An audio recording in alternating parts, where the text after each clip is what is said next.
अस्सलाम वालेकुम people, welcome to defence outpost. तो इस टाइम के ऊपर ईरान से रिलेटेड अपडेट यहाँ पर काफ़ी अनफॉर्चुनेट आ रही है। उनके जो सुप्रीम लीडर हैं आयतुल्ला खमैनी, उनको इस पूरे यूएस और इजराइल के हमले में शहीद किया जा चुका है। इस चीज़ की जो कंफर्मेशन है ईरान के स्टेट मीडिया ने इस टाइम के ऊपर कर दी है। और अब जब ये सारी डेवलपमेंट्स हो रही हैं तो अब यहाँ पर चीज़ें क्लियर हो रही हैं कि यूएस और इजराइल की तरफ से जो स्ट्राइक की गई, उन्होंने ईरान की जो मिलिट्री कैपेबिलिटीज़ हैं उनको तो डिग्रेड किया ही, साथ ही साथ ये डिकैपिटेशन स्ट्राइक्स भी थी। डिकैपिटेशन स्ट्राइक का मतलब ये होता है किसी भी कंट्री की जो टॉप लीडरशिप है उसको एलिमिनेट करना, यानी कि उनको ख़त्म कर देना, ताकि उनसे जो थ्रेट आपको एमिनेट हो रहा है वो ख़त्म किया जा सके। जो पॉइंट हमने कल की वीडियो में डिस्कस किया कि यूएस और इजराइल यहाँ पर एक रिजीम चेंज चाहते हैं और हो सकता है कोई स्पेशल फोर्स ऑपरेशन को लॉन्च करके ईरान के अंदर इनकी जो टॉप लीडरशिप है उसको कैप्चर किया जाए या न्यूट्रलाइज किया जाए। लेकिन यूएस की तरफ से यहाँ पर एक मोर काइनेटिक ऑप्शन यूटिलाइज किया गया, बिकॉज ईरान यहाँ पर एक हाईली मिलिटराइज्ड कंट्री है, तो वहाँ पर स्पेशल फोर्स ऑपरेशन कंडक्ट करना काफी ज्यादा मुश्किल हो जाता। तो बोथ यूएस और इजराइल की तरफ से प्रिसाइज इंटेलिजेंस का इस्तेमाल करते हुए डिकैपिटेशन स्ट्राइक को परफॉर्म किया और ईरान की जो टॉप लीडरशिप है उसको इस टाइम के ऊपर एलिमिनेट किया जा चुका है। अब इसके बाद ऑब्वियसली ईरान के अंदर एक पावर स्ट्रगल शुरू हो गई है और ईरान एज अ नेशन थोड़े से क्योस और कंफ्यूजन में चला गया है कि अब आगे इनको क्या करना है। लेकिन अब इस टाइम के ऊपर इन सब चीजों को साइड पे रखकर इंटरनेट के ऊपर जो एक नई डिबेट स्टार्ट हो गई है कि वेस्ट और स्पेशली इजराइल के लिए यहाँ पर ईरान के बाद जो नेक्स्ट टारगेट्स हो सकते हैं पॉसिबल, वो तुर्की और पाकिस्तान है। मतलब इजराइल को जो थ्रेट इस टाइम के ऊपर ईरान से एमिनेट हो रहा था, उन्होंने उसको पॉजिटिवली उनके ख्याल में न्यूट्रलाइज कर दिया है। और अब इसके बाद जो दो मेन थ्रेट्स इस टाइम के ऊपर बच जाते हैं वो एक तुर्की है और पाकिस्तान है। पाकिस्तान यहाँ पर आपको पता है कि ओनली न्यूक्लियर कंट्री है मुस्लिम वर्ल्ड में से, और तुर्की भी एक काफी बड़ी मिलिट्री पावर है और रिसेंट टाइम्स में इजराइल के अगेंस्ट में वो काफी प्रोमिनेंटली स्टैंड कर रहे हैं। तो कुछ सर्टेन साइट्स की तरफ से ये असर्ट किया जा रहा है कि अगला टारगेट पाकिस्तान हो सकता है, उसके बाद जो है अगला टारगेट तुर्की हो सकता है। और इसी डिबेट में आपको पता है फिर इंडियंस भी कूद पड़ते हैं कि अगली दफा इंडिया और पाकिस्तान की अगर जंग होती है तो इंडिया डायरेक्टली पाकिस्तान की जो टॉप लीडरशिप है उसको एलिमिनेट करेगा, डिकैपिटेशन स्ट्राइक्स को परफॉर्म करेगा। ऑब्वियसली ऐसी बातें करने में बहुत ज्यादा आसान लगती हैं, लेकिन जब एक्चुअल में करने की बात आती है, फिजिकली इंप्लीमेंटेशन की बात आती है, जिन एलिमेंट्स ने इन चीजों को इंप्लीमेंट करना है जैसे कि इंडियन मिलिट्री है, उनको इसकी फिजिबिलिटी का बहुत अच्छे तरीके से पता है कि एक न्यूक्लियर आर्म्ड कंट्री की जो टॉप लीडरशिप है उसको आकर कोई भी एलिमिनेट कर दे, उसको खत्म कर दे, तो चीजें इतनी ज्यादा आसान नहीं होती। जो सबसे बड़ा डिफरेंस है तुर्की में या फिर पाकिस्तान में ईरान के कंपैरिजन में, वो ऑब्वियसली इन दो कंट्रीज की मिलिट्री है। और इवन पाकिस्तान के केस में और चीजें क्यों डिफिकल्ट हो जाती हैं बल्कि इम्पॉसिबल हो जाती हैं कि पाकिस्तान के पास एक एस्टैब्लिश्ड और डिक्लेयर्ड न्यूक्लियर कैपेबिलिटी है। इवन दो न्यूक्लियर थ्रेशोल्ड जो पाकिस्तान ने इस टाइम के ऊपर सक्सेसफुली क्रिएट किया हुआ है उसको साइड पर भी रखते हैं, तो Pakistan military as a conventional force इतनी कैपेबल है कि वो ऐसी किसी भी डिकैपिटेशन स्ट्राइक को जिस तरह से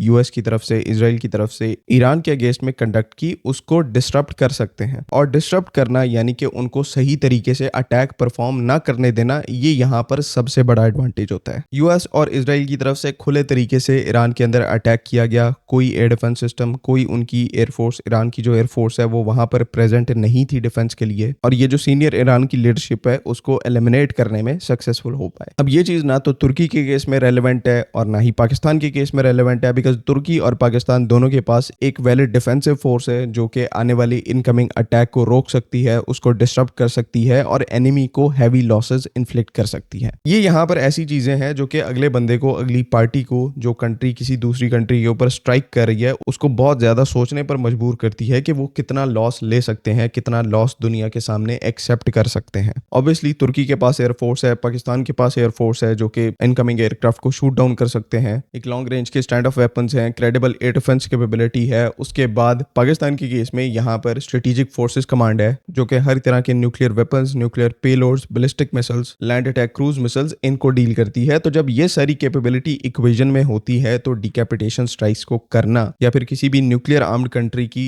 जो लीडरशिप है उसको डिकैपिटेट करना, उसको एलिमिनेट करना, खत्म करना, ये चीजें आउट ऑफ द क्वेश्चन चली जाती हैं। बिकॉज इसके बाद जो कॉन्सिक्वेंसेस फेस करने पड़ेंगे वो ना सिर्फ उस कंट्री के लिए बहुत ज्यादा भयानक होंगे बल्कि पूरी दुनिया के लिए ये एक मोस्ट डेंजरस सिचुएशन होगी, बिकॉज इक्वेशन के अंदर न्यूक्लियर वेपन्स भी मौजूद हैं। और ना सिर्फ पाकिस्तान की जो न्यूक्लियर डिटरेंस है वो हाईली सिक्योर, डिसेंट्रलाइज्ड और ऑटोनमस है, खुद बेकार तरीके से काम करती है, बल्कि पाकिस्तान में न्यूक्लियर वेपन्स को लेकर कोई नो फर्स्ट यूज पॉलिसी नहीं है। मतलब अगर पाकिस्तान को यहाँ पर लगता भी है कि उसकी नेशनल सिक्योरिटी एक बहुत बड़े थ्रेट के अंदर है और उसकी एग्जिस्टेंस को खतरा है, उसकी टॉप लीडरशिप को खतरा है, तो पाकिस्तान के पास पूरा राइट है अपने न्यूक्लियर वेपन्स को डिप्लॉय करने का, फायर करने का, ऐसी किसी भी कंट्री के ऊपर जो कि उसे थ्रेट पोज कर रहा है। ईरान के पास ज्यादा से ज्यादा जो है वो रॉकेट फोर्स थी और कन्वेंशनल थी, न्यूक्लियर रॉकेट फोर्स नहीं थी। तो उन्होंने कन्वेंशनल जो अपने बैलिस्टिक मिसाइल्स हैं, रॉकेट फोर्स हैं, उनको गल्फ के अगेंस्ट में भी यूज किया, इसराइल के अगेंस्ट में भी यूज किया और जो यूएस की बेसिस गल्फ के अंदर हैं उनको भी हिट किया। लेकिन वो जो सारा इम्पैक्ट था वो एब्जॉर्ब कर लिया गया, यानी कि उसको जज्ब कर लिया गया। अब यहीं पर कोई न्यूक्लियर इम्पैक्ट होता तो कोई कंट्री उसको एब्जॉर्ब नहीं कर सकती। इसी वजह से किसी एक न्यूक्लियर आर्म्ड कंट्री की लीडरशिप को आप इवन उनके अगेंस्ट में कुछ ऐसा प्लान भी कर जाएं तो इस चीज को इवन इमेजिन करने के लिए 100 दफा सोचना पड़ता है कि अगर उस कंट्री को पता लग गया तो सिचुएशन जो है वो चीजें स्टार्ट होने से पहले ही खराब हो सकती है। और क्या कहते हैं कि आज के टाइम पे किसी में ऐसा जिगर नहीं है, ऐसा गुर्दा नहीं है कि वो इन चीजों को इवन फैंटेसाइज कर सके। तो इंडिया के अंदर जो बात चल रही है पाकिस्तान की लीडरशिप को एलिमिनेट कर देंगे,